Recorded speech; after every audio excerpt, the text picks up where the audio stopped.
Para magamit natin yung 12 volts output ng ating, pwede pala itong pindutin mga ka-DIY kung gusto nyo siyang i-off. So ayan, para at least hindi siya laging gumagana. So pwede nyo siyang i-on, isaksak natin yung power delivery decoy na 12 volts. 20 volts tong power delivery na to, since 12 volts lang naman yung output ng PD natin dito, 12 volts lang yung lalabas dyan mga ka-DIY. And then ito, pwede nyo nang isaksak sa router. So gagana na yan. 12 volts, o diba? So meron ka ng way para mapagana yung inyong wifi sa bahay kapag brown out. Ngayon, paano naman natin papaganahin yung ating DC fan? Ito rin yun mga ka-DIY. Pwede kang gumamit ng splitter, pwede mong paramihin yung output nito. So kagaya nito. So meron namang ganito. So, pwedeng dalawa lang, tatlo, or ito, kagaya nga nito, is 8. So, yung isa, papunta sa router, yung isa, pwede sa DC fan. Pero maximum nun, 18 watts lang mga ka-DIY, kasi hanggang 18 watts lang yung power delivery natin dito sa Type-C. Yung Type-C kasi yung utilize natin o, diba? Ngayon, paano naman siya gagamitin sa laptop, mga ka-DIY?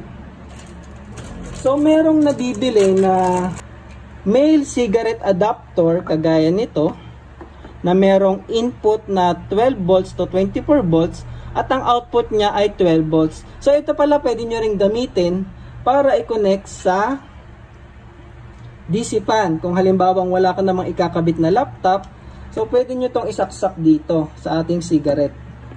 So i-on lang natin and then isasaksak lang natin yan.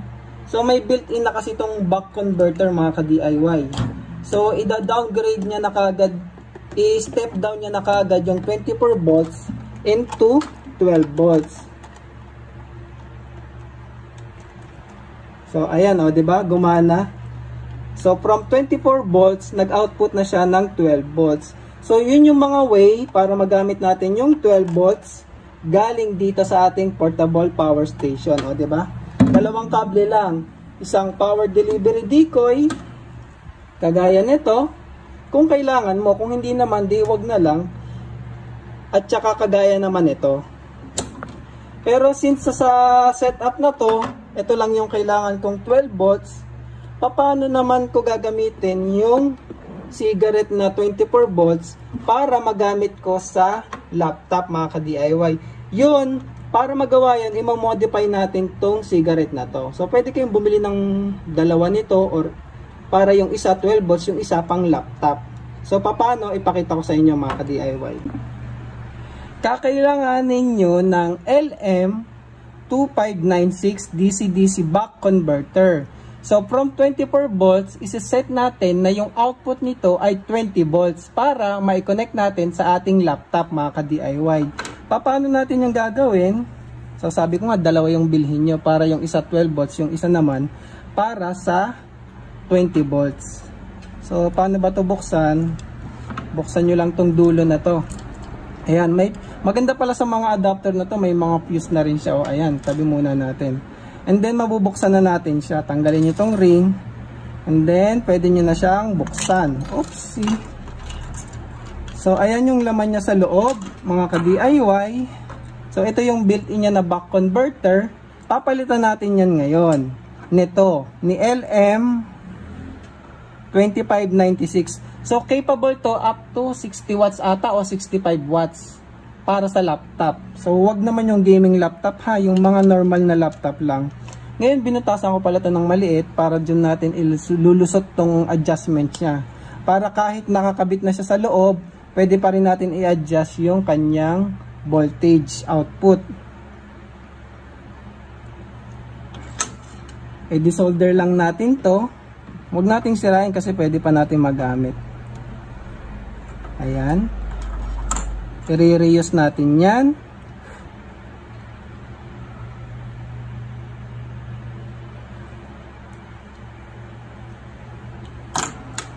Ayan, at saka ito, kailangan natin itong putulin kasi kailangan natin yung spring. Ay, putol. Putol.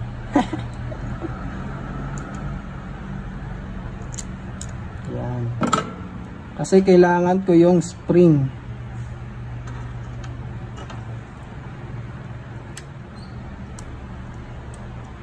Ito na yung input natin, nilagyan ko na ng wire, dinoble ko para sure kasi at least 40 to 60 watts kaya niya mga ka-DIY. So positive at saka negative.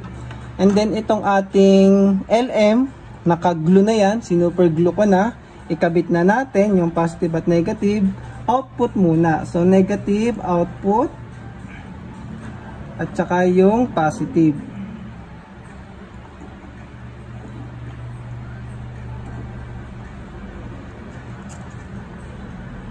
Pwede naman itong buck converter actually sa loob ng portable power station mga ka-DIY.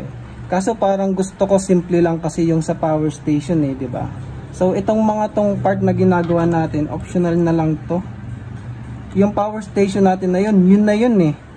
So ito na lang, depende na lang sa application mo kung anong paggagamitan mo. Pwedeng ito nga, yung cigarette, ang ikakabit mo is inverter. Pwede rin, di ba mga ka-DIY? Hanap ka lang ng 24 volts na inverter.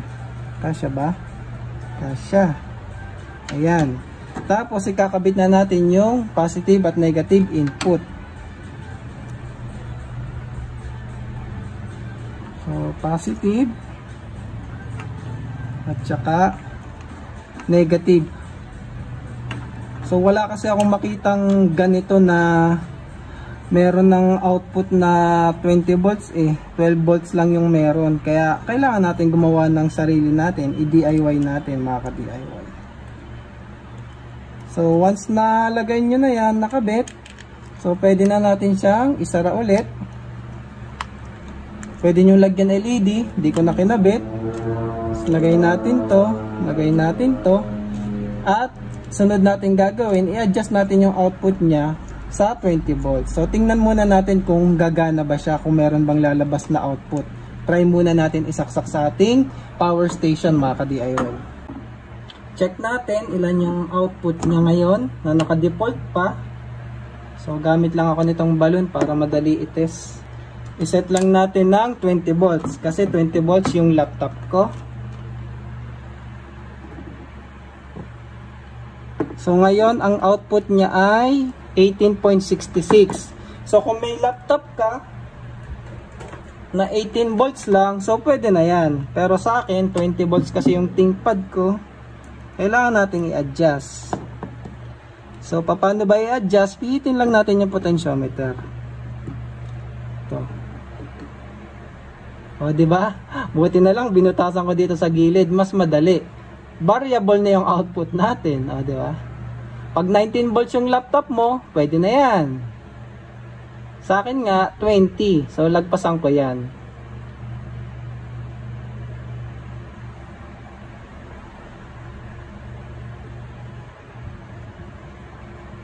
Yan, 20.15. Okay na yan. So, meron na tayong output para sa laptop, mga ka-DIY. So, try natin. Ayan, ito. Meron kasi ako mga adapter na nabibili. So, depende sa laptop. May mga laptop na ganito. Meron namang ganito, yung ThinkPad. So, ikakabit mo lang yung ganyan and then isaksak ko na kay ThinkPad.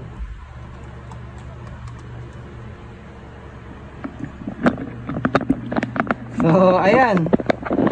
Nakita nyo ba? So, ayan. Nagcha-charge na siya mga ka-DIY. So, gamit natin yung ating portable power station. So, tatanggalin ko O, ayun, nawala. Saksak ko ulit. Ayan. So, ayun, nagcha-charge. So, pinapower na siya ng ating power station mga ka-DIY. So, kung mag-brownout man, meron akong laptop, may power yung aking laptop, pwede ko rin i-connect yung aking router. So, ayun, di ba? Ayos yung mga output natin. Tapos, syempre, ang pinaka-importante, ito, may quick charge tayo dito para sa ating mga cellphone. Kasi lahat, hindi pwedeng walang cellphone. Kailangan may charge natin ang ating cellphone. Pati yung mga USB fan, mga ka-DIY. At syempre, ang ating ilaw pang emergency. Ngayon, paano natin to i-charge, mga ka-DIY? Sa charging, may binili akong 8S na charger. So mabibili lang din to sa Shopee. Ito siya, 150 watts, mga ka-DIY, maximum 24 volts, 5 amps. Kaso paano natin to ikakabit sa ating power station? Dito ko pala siya i-charge gamit din tong cigarette kasi connected naman to direct sa battery. Para hindi na tayo nagdagdag ng butas-butas pa at iba pang connection, papalitan ko lang to nito. So, wait lang, gawin ko lang yan mga ka-DIY and ipakita ko sa inyo kung nagcha-charge ba siya. So, ito na siya mga ka-DIY pag pinutol ko na, tapos ikakabit ko na tong male connector na to. So, ayan siya. Ngayon, isaksak ko at subukan natin. Ito nga pala, usually may indicator yan. Green pag hindi charging or full charge, at red kapag charging siya. So, ayan, green. Ngayon, kailangan natin i-on to para kumonek siya. Saksak natin. So, ayun, nakita nyo, nag-red. So, meron tayong 600 watts. Sa 150 watts, nasa 4 hours, 4 to 5 hours, full charge na yung ating battery. Oh, ayun, di ba? So, yan yung charging natin, mga ka-DIY. So, napakadali lang. Meron na tayong charger. May charger na tayo. At dalawang kable lang. Ito yung may 12 volts output. At saka yung ating pang laptop na meron tayong variable output 20 volts. So ito na yung ating bagong power station na napaka-dali lang gawin. 'Di ba? Kayang-kaya niyo yan mga ka-DIY. So ayan. Then charging na siya. So kusa naman nag-i-stop yung ating charger kapag full charge na siya. So, yun lang mga ka-DIY. Sana may natutunan kayong bago. At syempre, nasa inyo na kung susundin nyo. Ito naman ay guide lang.